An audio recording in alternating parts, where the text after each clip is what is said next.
Krishnamurti, in dialogue with Dr. Allan W. Anderson.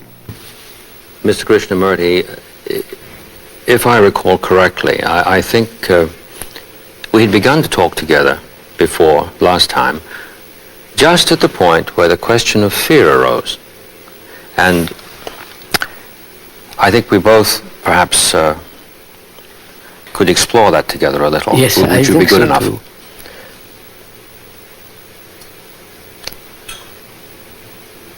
I wonder how we can approach this problem.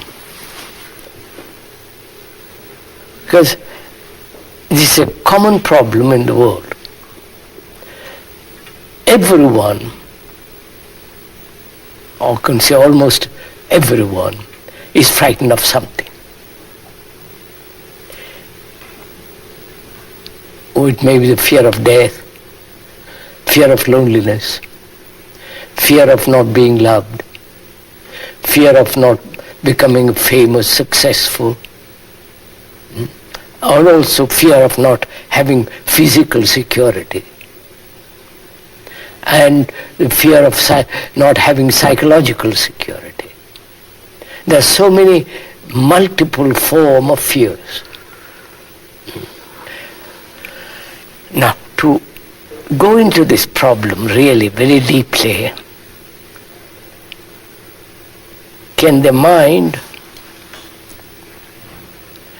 and in which includes the brain, be really fundamentally be free of fear? Because fear, as I have observed, is a dreadful thing. Oh, yes. It darkens the world, it destroys everything. And I don't think we can discuss fear, which is one of the principles in life, without also discussing or going into the pursuit of pleasure. Mm-hmm. The two are the two sides of the same coin. Fear and pleasure. Two sides of the same coin. Yes, yes. So as we are going to first take fear,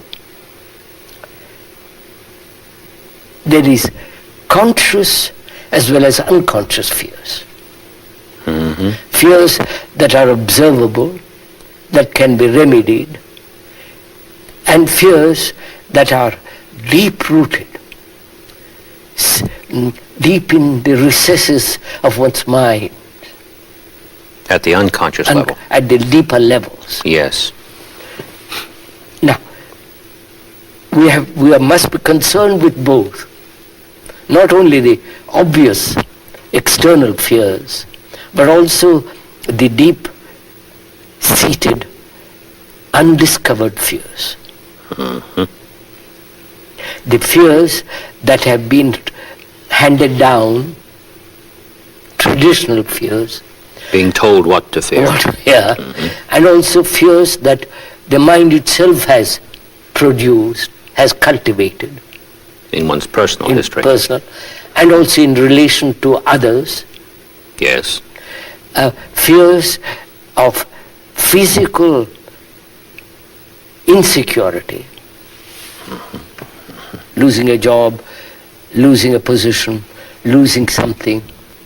Mm-hmm. And or the positive is not having something, and so on and on. So, if we are going to talk about this question,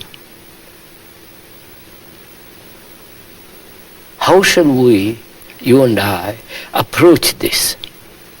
First take the outer, the obvious physical fears, mm-hmm. and then from there move to the inner. Very well.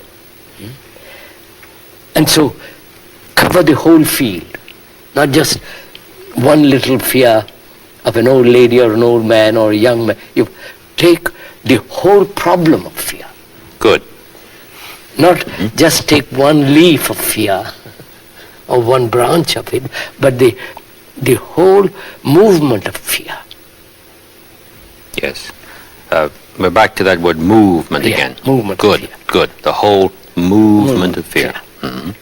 Now, outwardly, physically, it is becoming obvious that we must have security. Mm-hmm. Mm-hmm. Physical security, that is food, clothes and shelter, are absolutely necessary. Mm-hmm. Not only for the Americans, for the whole humanity. Yes, of course. And it's no good saying we are secure and to hell with the rest of the world. The world is you. Yes. And you are the world. Mm-hmm. You can't isolate yourself and say, I'm going to be secure and not bother about the others. Secure myself against them. It becomes a division, conflict, war, yes. all that produces. So, that physical security is necessary for the brain. Mm-hmm. The brain can only function, as I have observed it in myself, in others, not that I'm an expert on brain or neurology and all that, but I've observed it. The brain can function only in complete security. Then it functions efficiently, healthily, not neurotically. Mm-hmm. And its actions won't be lopsided. Brain needs security, as a child needs security. Mm-hmm. Now, that security is denied when we separate ourselves. The Americans, the Russians, the Indians, the Chinese, the national division has destroyed that security. Mm-hmm. Because of wars. Yes, that is a physical barrier. Physical fact. Yes, yes. Oh, yeah. And yet we don't see that. Sovereign governments with their armies, with their navies and all the rest of it, is destroying security. In the name of whatever. Providing it. Yeah. Yes. So, you see, what we're trying to get at is how stupid the mind is. It wants security, and it must have security. And yet it's doing everything to destroy that security.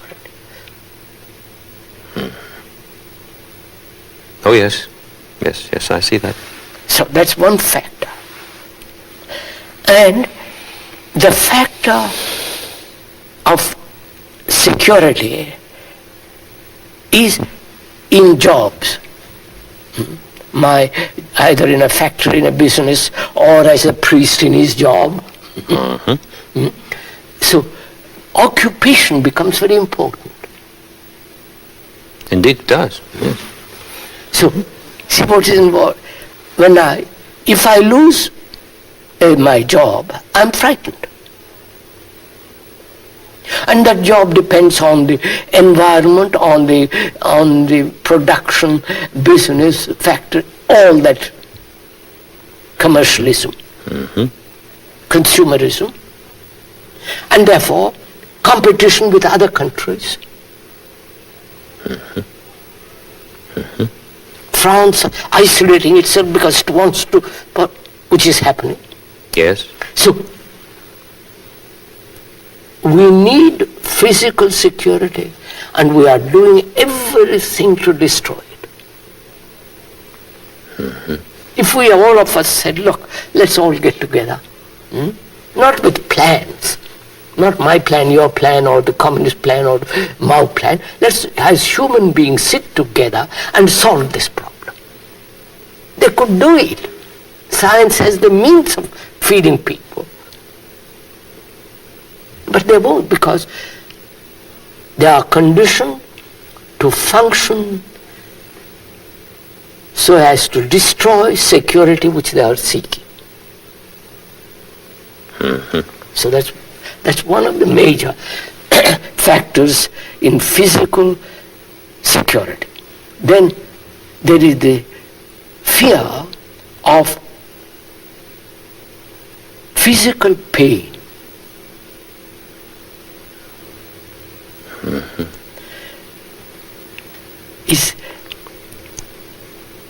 physical pain, in the sense, one has had pain, let's say last week. Mind is afraid that it should happen again. So there is that kind of fear. It's very interesting with respect to the phenomenon of physical pain. Physical pain. Because what is remembered is not the neurological reaction, but the emotion that attends Yes. what occurred. That's it. So that's that fear. Right. Then there is the fear of outward opinion, what people say, public opinion, Reputation. reputation. You see, sir, all this is born out of disorder. I don't know if Oh yes. which yes. we discussed. Which we looked into previously. So, can the mind bring about security, physical security, which means food, clothes and shelter for everybody? Not as a communist, as a capitalist, as a socialist, or as a Mao, but meet together as human beings to resolve this problem. It can be done, but nobody wants to do it because they don't feel responsible for this. I don't know if you've been to India, if you've gone from town to village, as I have done, you see the appalling poverty, the degradation of poverty, the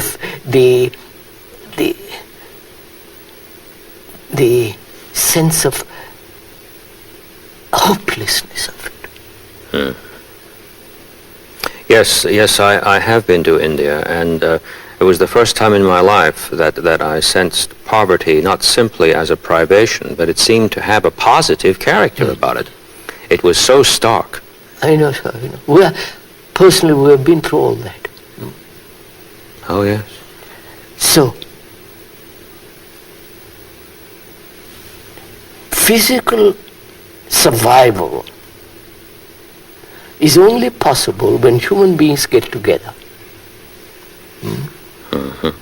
Not as communist, socialist, all the rest, as human beings who say, look, this is our problem, for God's sake, let's solve it. But they won't, because they're burdened with problem, with planning. How to solve that? I don't know if I'm... Yes. You have your plan, I have my plan, here's it. So planning becomes plans become most important rather than the starvation. And we fight each other. And common sense, affection, care, love can change all this. So I won't go into that. Then the fear of public opinion. You understand? What my neighbor will say. My image, the national image, yes. And I depend on my neighbor. Oh yes, necessarily. If I am a Catholic living in Italy, I have to depend on my neighbor. Because I lose my job if I am a Protestant there. So I accept it. I go and salute the Pope or whatever. It has no meaning. So I'm afraid of public opinion. See what a human mind has reduced itself to. I don't say to please us with public opinion, because that's stupid. They are conditioned. They are frightened as much as I am. So there is that fear, and there is the physical fear of death, which is an immense fear. That fear one has to tackle differently when we come to it, when we talk about death and all that. So there is the outward form of fear of darkness, fear of public opinion, fear of losing a job, fear of survival, not being able to survive. So I have lived with people with 1 meal a day, and that's not enough even. I walked behind a woman with a girl, and the girl said in India, "Mother, I'm hungry." And the mother says, "You have already eaten for the day." You understand? Yes. So there are all that physical fears, pain, and the fear of recurring pain, and that. And there is, the other fears are much more complicated. Fears of dependency, inwardly. I depend on my wife. I depend on my guru. I depend on the priest. I depend on the so many dependents. And I'm afraid to lose them, to be left alone. To be rejected. To be rejected. If that woman turns away from me, I'm lost. I get angry, brutal, violent, jealous, because I've depended on her. So dependency is one of the factors of fear. And inwardly, I'm afraid. I'm afraid of loneliness. The other day I saw on the television a woman saying, "The only fear I have in life is my loneliness."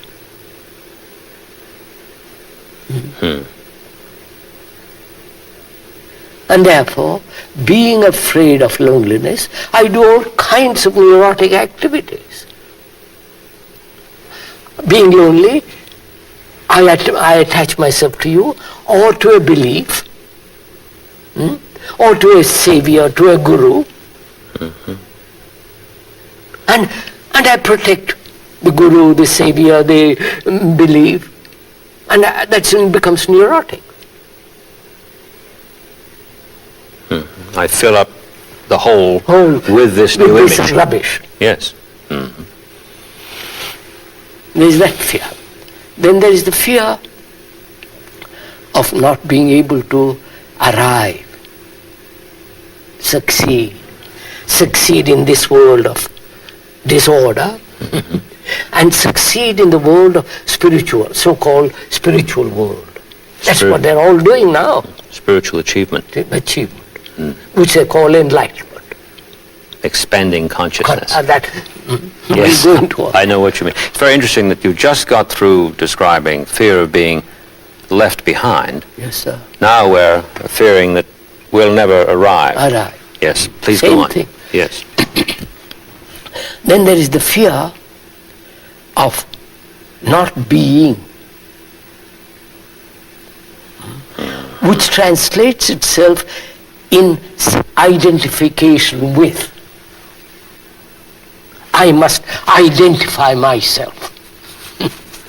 In order to be. To be.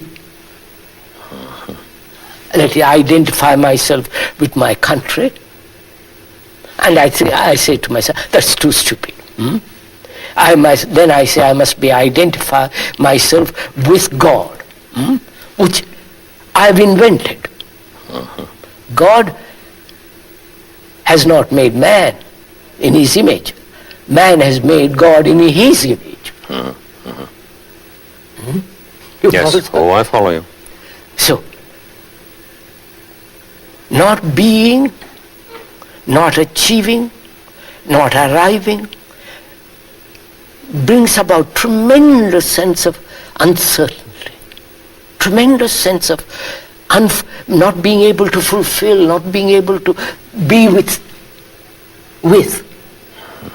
And the cry, I must be myself. Do my own thing. My own thing, which is rubbish. So there are all these fears, both logical fears irrational fears, neurotic fears, and fears of survival, physical survival. So, now how do you deal with all these fears and many more fears which you can't go into, which we will presently? How do you deal with them all? One by one? Well, you would just be in the mournful round of fragmentation if you did that. Yeah. And also there is the fear, hidden fears. Yes. Which are much more active. The continual bubbling up from below. When I'm not conscious, they take over. That's right. So how am I to deal first with the obvious fears which we have described? Shall I deal it one by one? First secure myself. You follow? Yes. Or take loneliness and tackle that, come to grips with it, go beyond it and so on. Or is there a way of dealing with fear, not with the branches of it, but with the root of it? Because if I take each leaf, each branch, it'll take all my lifetime. And if I begin to analyze my fears, then that very analysis becomes a paralysis. And then I even fear that I might not have analyzed correctly. Correctly. And I'm caught over and over again. So how shall I deal with this problem? As a whole, not just parts of it, fragments of it. Because unless the mind is free of fear, really, not verbally or ideologically, absolutely be free of fear. And it is possible to be free, completely of fear. I'm saying this not as a theory, but I know it. I've gone into it very deeply. Actual. Yes. Now how shall I deal with this? So I ask myself, what is fear? Not the objects of fear or the expressions of fear. No, or the instant reaction to danger. No. What is fear? It's an idea in my mind in part. What is fear, sir?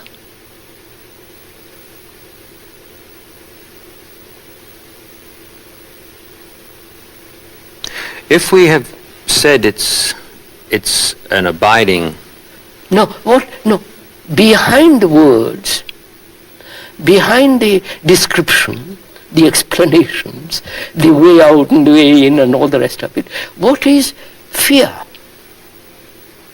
How does it come? If I followed you through our conversations up until now, I'd be inclined to say that it is another expression of the observer's disordered relation to the observer. What does that mean? What is what you say? Look, the problem is this. I'm only making the problem clearer so that yes. Man has tried to lop off or prune one fear after the other.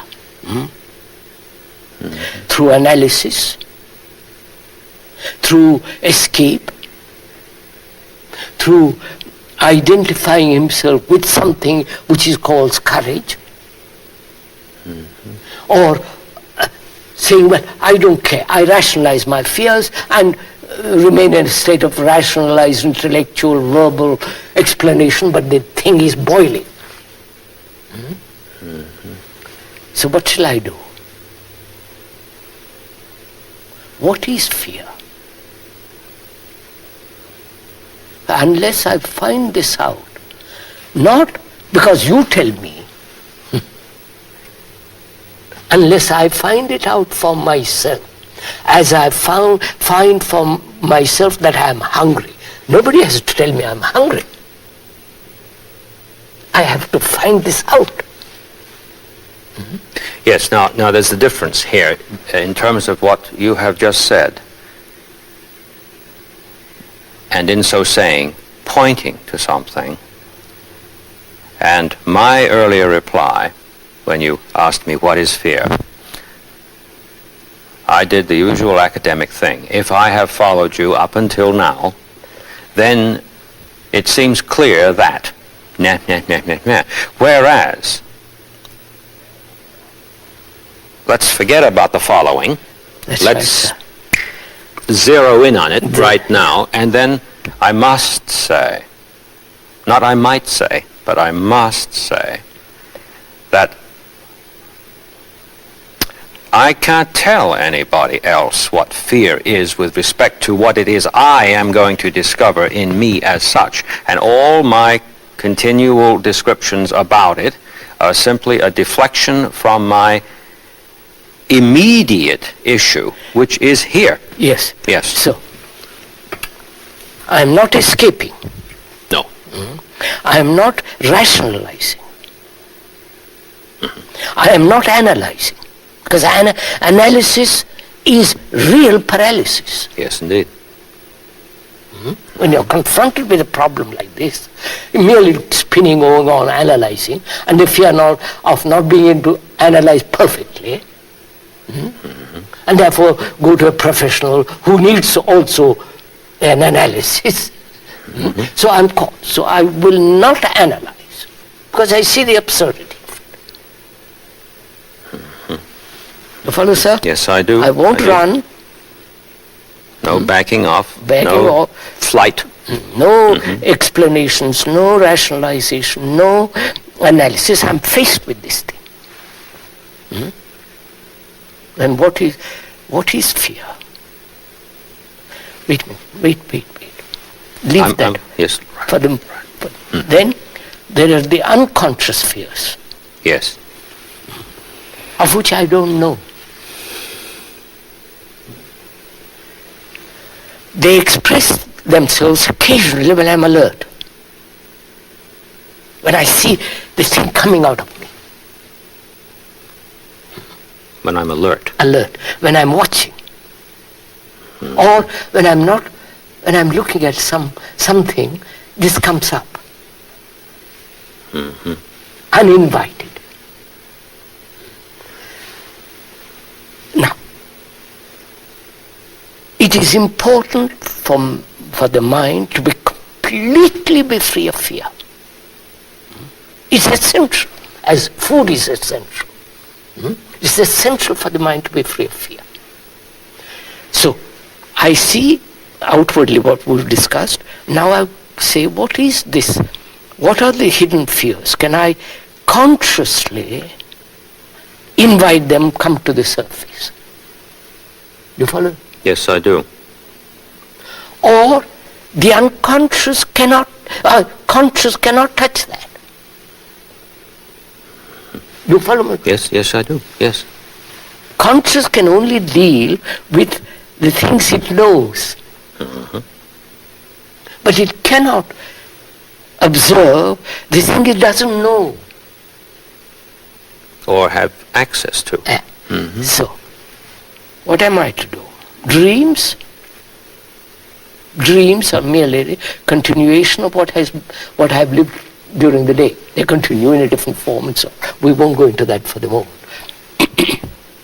So how is all that to be awakened and exposed?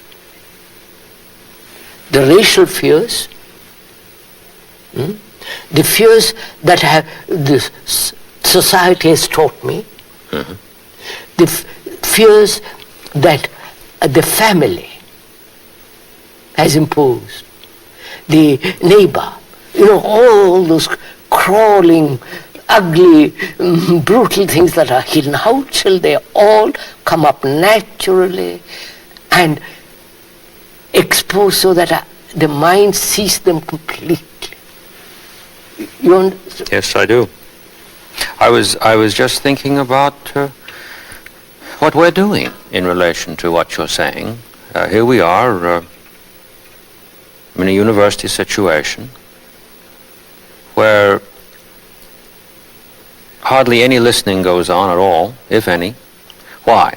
Well, if we were to relate to each other in terms of my sitting back here, saying to myself every time you made a statement, well, what do I have to say back?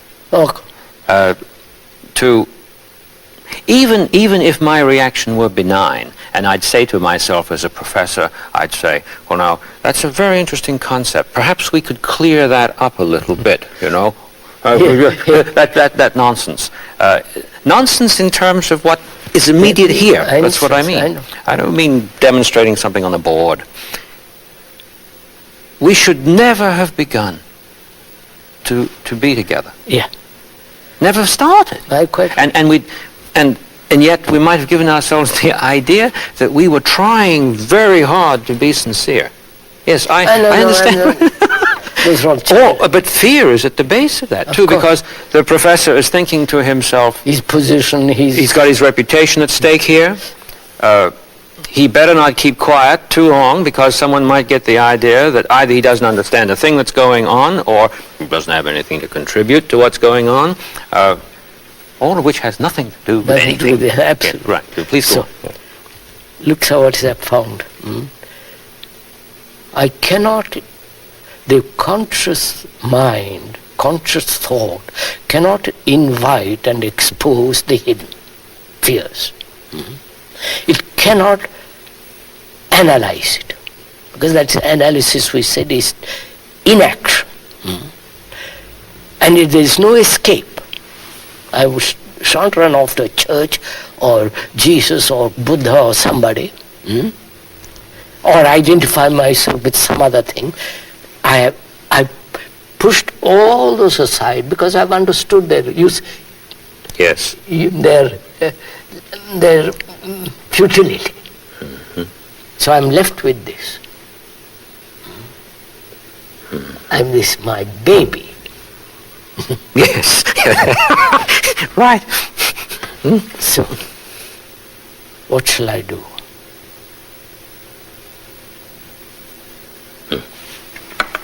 Some action has to take place. Yes, indeed. I can't just say, well, I've pushed all that aside. I've just said, now just see what happens, sir.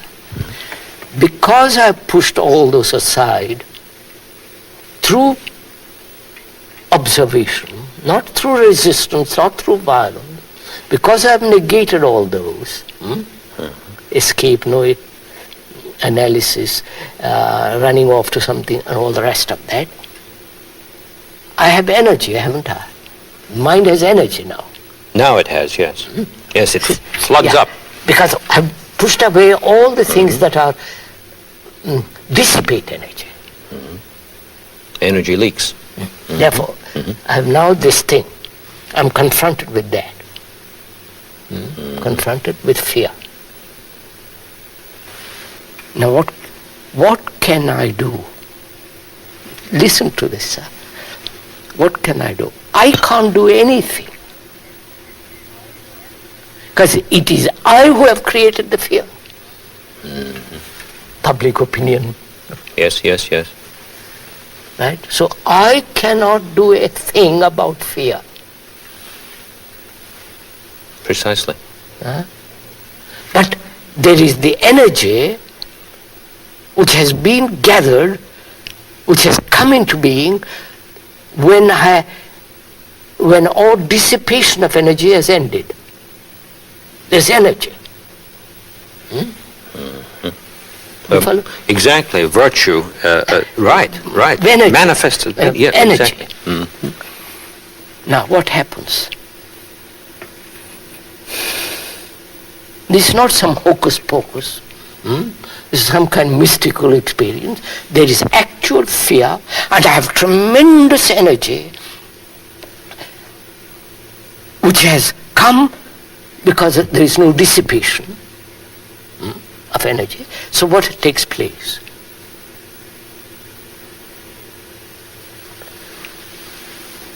So wait. Oh, I'm waiting. Wait. There was something going through my mind. Yeah. what takes place. So I say, so what has created fear? What has brought it about?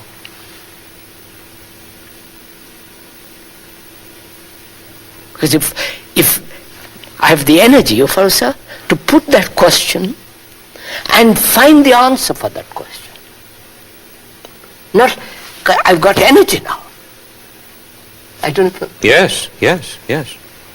So, what has brought it about? You, my neighbor, my country, my culture? Myself. What has brought it about? I've done it. Who is I? I don't mean I as the fragmented observer off from me. It is this. I'm thinking what you said earlier about the mind as disordered, which requires to empty itself of the disorder. Does it require another mind to do it? No, yes. I'm asking, what has brought this fear into me? Into my consciousness? I won't use that word because we'll have to go into that in a different way. What has brought this fear? And I won't leave it till I find it. You understand, sir? Because I've got the energy to do it. I don't depend on anybody, on any book, on any philosopher, nobody. Would it be the case that once that energy begins to flood, that the question itself disappears? And I begin to find the answer. Yes. I don't put the question, but I find the answer. Right. Now, Yeah. right, what is the answer?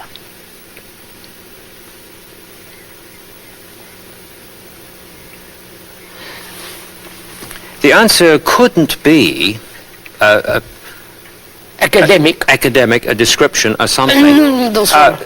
A change has occurred in the being. What is the answer to this fact of fear which has been sustained, which has been nourished, which has carried on from generation to generation?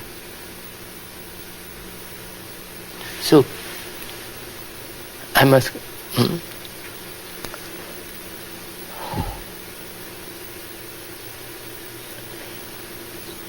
Can the mind observe this fear,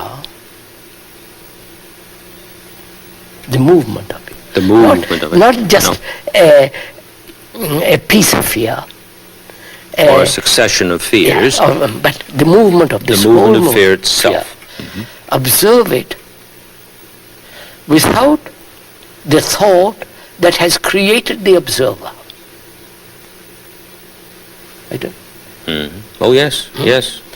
So, can there be observation of this fact, which I have called it fear? Because I have recognized it, the mind has recognized it, because it has had fear before. So through recognition and association, it says this is fear. Yes, that never stops. So yes. Can the mind observe without the observer, who is the thinker, observe this fact only? That means, can the observer, which is thought, the observer as thought has produced this? I don't know. So thought has produced this.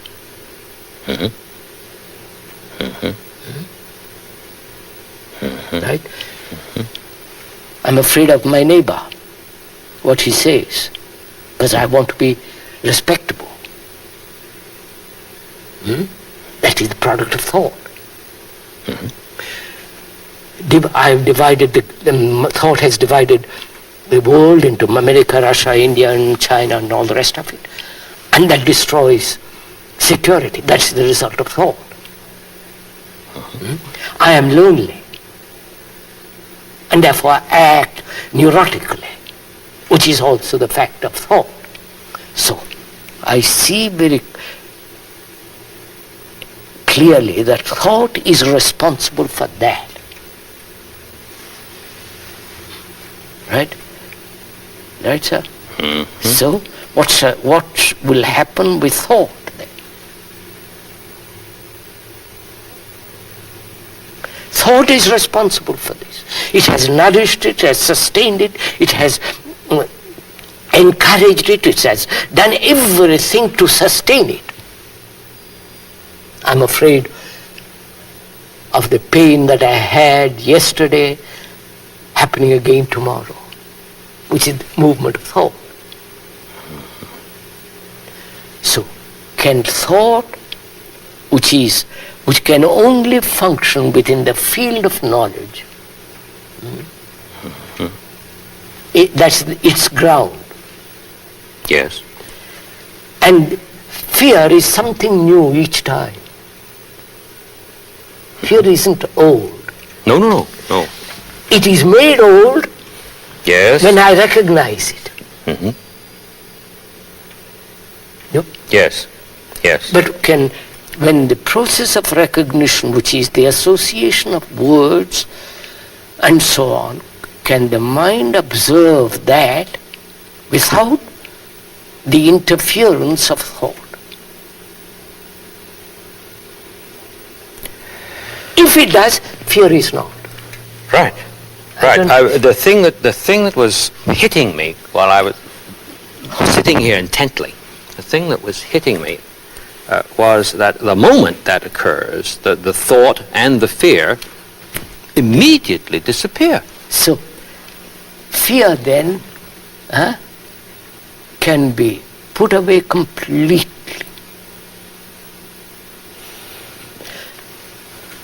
If I was living as a human being in Russia and they threatened me to put into prison, probably would be afraid. Which is a natural self-preservation. Of course. That's a natural fear, like a bus coming rushing towards you. You step aside. You run away from a dangerous animal. That's a natural self-protective reaction. But that's not fear. It's a response of intelligence operating. Say, for God's sake, move away from the rushing bus.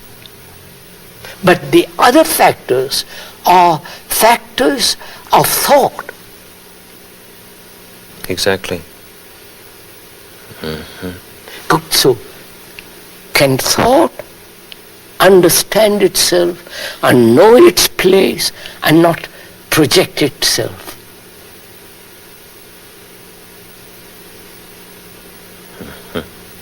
Not control, which is an abomination. If you control thought, who is the controller? Another fragment of thought. Another thought. Mm-hmm. It's a vicious game you are playing with yourself. So, can the mind observe without a movement of thought? It will only do that when you have understood the whole movement of fear. Mm-hmm. Understood that, not analyze, looking at it. It's a living thing, therefore you have to look at it. It's only a dead thing that can dissect and analyze, kick it around. But a living thing you have to watch. Like,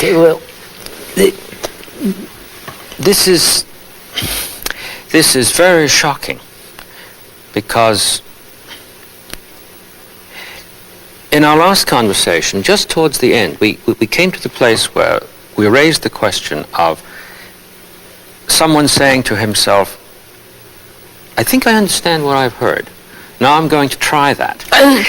And then fear holds up a mirror to itself. of course. And one is suddenly ringed about by a world of mirrors. You don't say, sir, when you see dangerous animal, I'll think about it. You move. You act.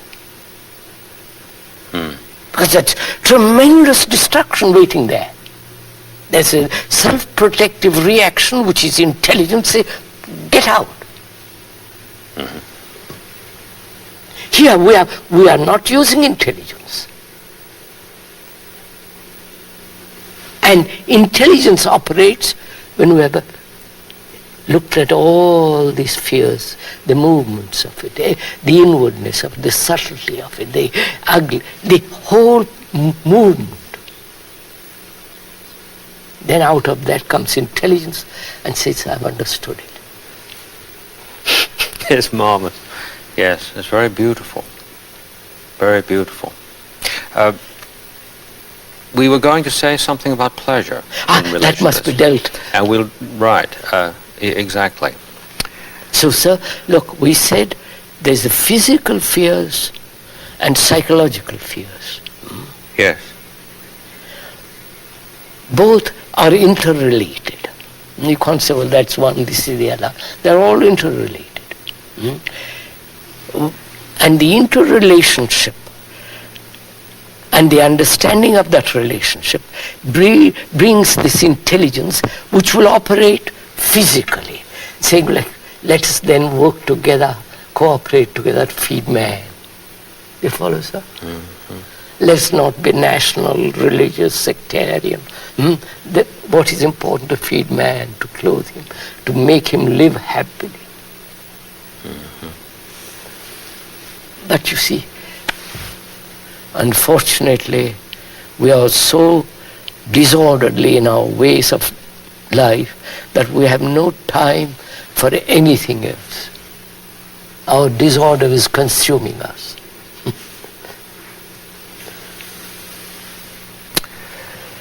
It's interesting in relation to tradition. I don't mean to start an entirely new conversation now, but just to see what is immediately suggested among many other things that would be, but just this one. What we could say about the misuses of tradition would be that we are actually taught what to fear. Yes, that's absolutely. In our language, Tradition. we have an expression, don't we, that expresses part of this. Old wives' tales, we say. Yes. An accumulation of warnings about things that are simply imaginary. Not in the creative sense of imagination, and I'm using the word creative there very loosely, very loosely, but fantasia, phantasmagoria. Yes. From the little one's earliest years, gets this stuff with the bottle. I know, sir. And then when we get into adolescence, we reflect on these things we've learned, and if things go wrong, we feel that perhaps it's because we haven't sufficiently grasped what we've been told. And then some young people will say at that point, I'm going to junk the whole thing, but then immediately the loneliness question arises. Yes. They can't, sir, this is life. You can't reject one part when you accept the other part. Exactly. Life means all this. Freedom, order, disorder, communication, relationship, response. It's the whole thing is living. If we don't understand, say, well, I don't want to have anything to do with it, you're not living. You're dying.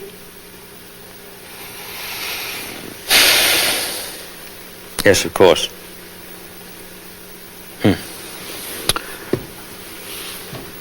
I wonder how much, I keep saying I wonder, and the reason I wonder is because what we have been saying about this movement as a unified field is when stated,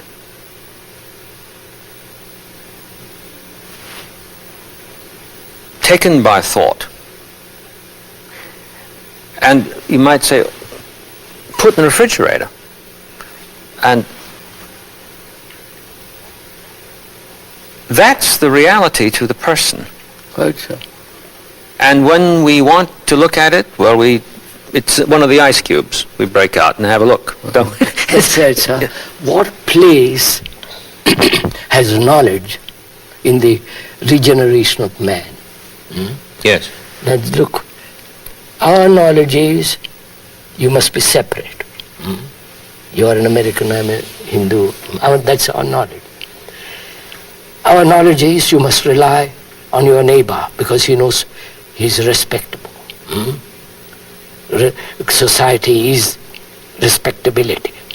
Society is moral, so you accept that. So knowledge has brought about all these factors. And you are telling me suddenly, asking me, what place has that?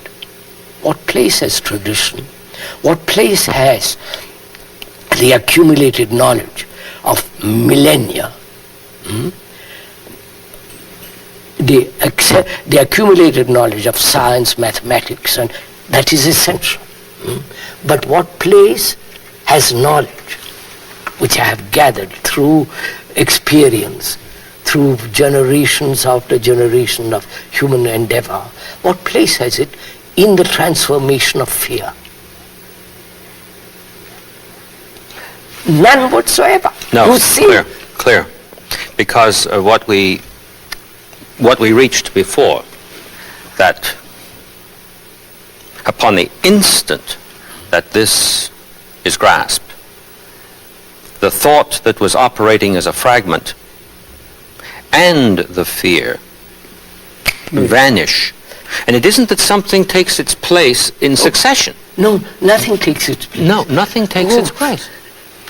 Nothing takes its place. It doesn't mean there is emptiness. Oh, no. But you see, it's right there. When you start thinking about that as a thought, you get scared. That's why it's very important to find out or to understand what the function of knowledge and where knowledge becomes ignorance.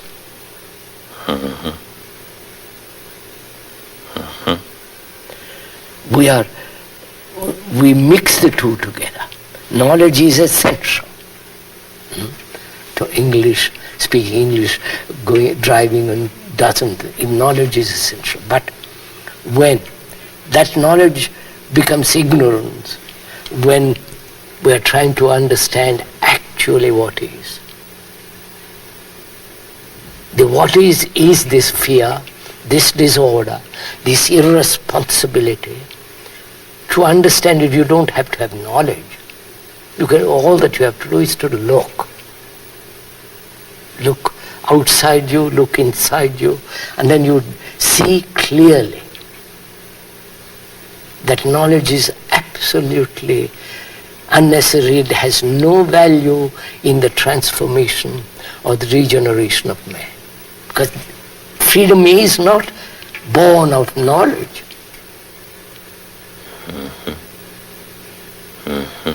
Freedom is when all the burdens are not. You don't have to search for freedom. It comes when the other is not.